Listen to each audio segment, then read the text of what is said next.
Hello everyone and welcome back to day 7 of our F125 wet hot lap and track guides. Today we return here to Imola and the Autodromo Internazionale Enzo Dino Ferrari. Of course, lovingly known as the San Marino Grand Prix or the Emilia Romagna Grand Prix.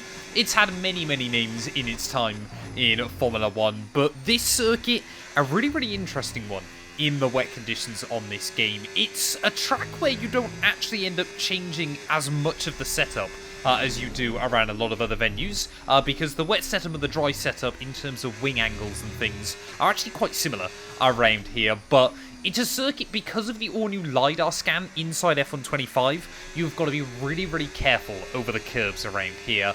As always, obviously, if you don't know what this series is about, I provide you with a race-ready setup for every circuit inside F125.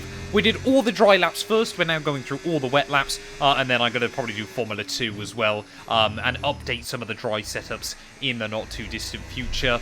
As always, timestamps will be linked down in the description below. Obviously, I taught you guys around the circuit, I give you the setup numbers, and then I leave you with a hot lap as well of just a lap time I managed to do inside F125. A massive thank you to everybody for the continued support on this series. We're trying to hit 15k subs at the moment, so if you want to help us get one step closer, please make sure you hit that sub button. It really does help us out. But yeah, without further ado then, let's head out onto the circuit, because around here, you've got to be very careful. We'll making our way then through the final corner, ready to start a lap here of the Emilia Romagna Grand Prix circuit. Imola, yeah, like I said, you know, it's very iconic, we all know it very well. And you're not unlikely to get a wet race here either inside F125. Now, it's not as common, or at least for me personally, as Miami was last weekend. But you definitely, you know, it doesn't shy away from the heavens opening around this circuit. Down in towards turn 1 then, you're going to be all the way up in 8th gear. 100 meter board, start the curb. A fairly nice, easy reference point. Ready for turn 1. Just be very careful that you avoid front locking in towards that first corner, but you want to bring the car all the way down into 3rd gear, attack the first part of the curb as best as you can, short shift up to 4th through the second part again, making sure you get the wheels over the curb, but through the 3rd part, be very careful that you avoid taking any of the apex there. I like to short shift up to 5th on the way through, and then up into 6th gear as you try and get the throttle down, and then we're going to make our way up in towards the Gilles Villeneuve chicane.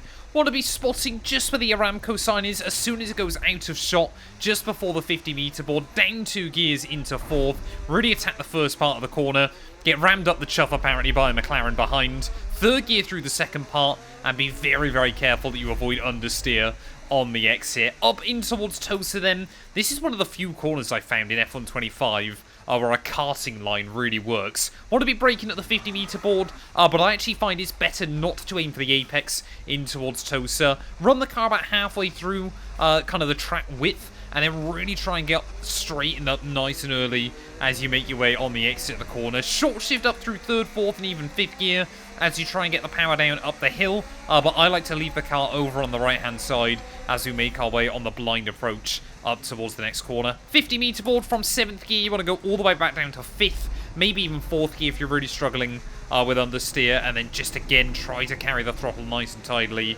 on the exit as well. There I got an Aston Martin trying to have a look for a way around me. Down in towards Acqua Minerale though, again braking just before you tip the car in through the first part there. Down 2 gears through the first part, all the way down into 2nd gear through the second part. Really try and go for an early apex so you can get on the throttle nice and square on the exit, and then you're going to mash your foot to the floor as we make our way up in towards Sector 3 then.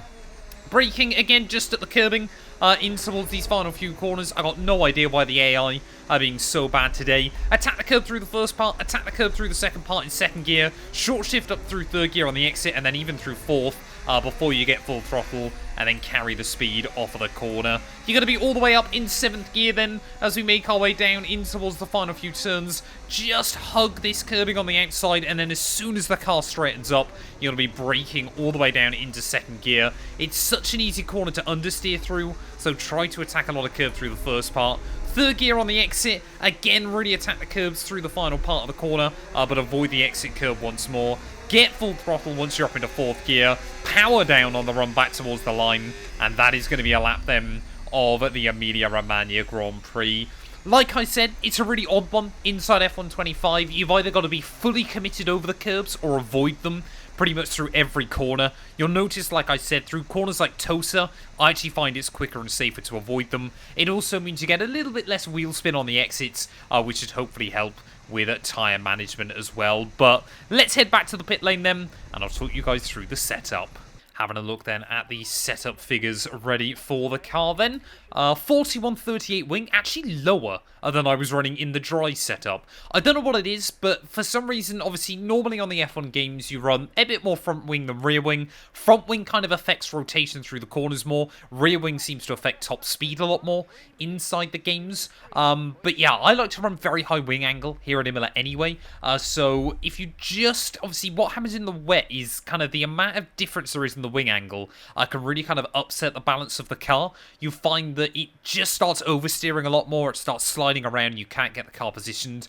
So yeah, I actually found 4138 meant that I was avoiding some wheel spin on corner exit, but still able to get the car rotated where I needed it to. 8035 on your diff settings. Again, these are actually running a little bit more unlocked than what we see in dry conditions around this circuit. A couple of the corners are really, really tricky on the throttle, but a lot of them around here, you're just trying to kind of balance the car. You're not getting to full throttle, you know, through the exit of Tamburello, through the exit of Gio Villeneuve, until the car's straightened up, so it's not as much of an issue as what you find in the dry. Suspension geometry, minus 3.4, minus 1.9. For your camber, exactly the same as you run in the dry. 0.01 and then 0.13 for your front and rear toe angles. Again, fairly similar to what we run around a lot of circuits, but actually, yeah, a little bit more towards the max based on the dry setup around this circuit. 30-10 for your front and rear suspension. These are actually a lot more neutral than we see around a lot of circuits inside F125. 11-14 for your anti-roll bars, and then 25-52 for your ride height. Again, where this circuit has been LiDAR scanned for 25, you've got to sit the car up a lot higher, and again, in the wet conditions, you want to sit the car up a lot higher anyway. So 25-52 just means the car can kind of mount the curbs without getting too unsettled. It just gives you a little bit of added stability. 55-97 for your brake pressure and bias. Again, as always, if you're struggling with locking up, move the brake bias slightly more forward and then start reducing the pressure, and then slowly build it back up again as you build a bit more confidence in the car. And then 25.4 for front PSIs, 22.9 on the rears. Again, in the wet, a bit like Miami, this is a track where you're just going to get absolutely wrecked down the straights if you're going up against the AI.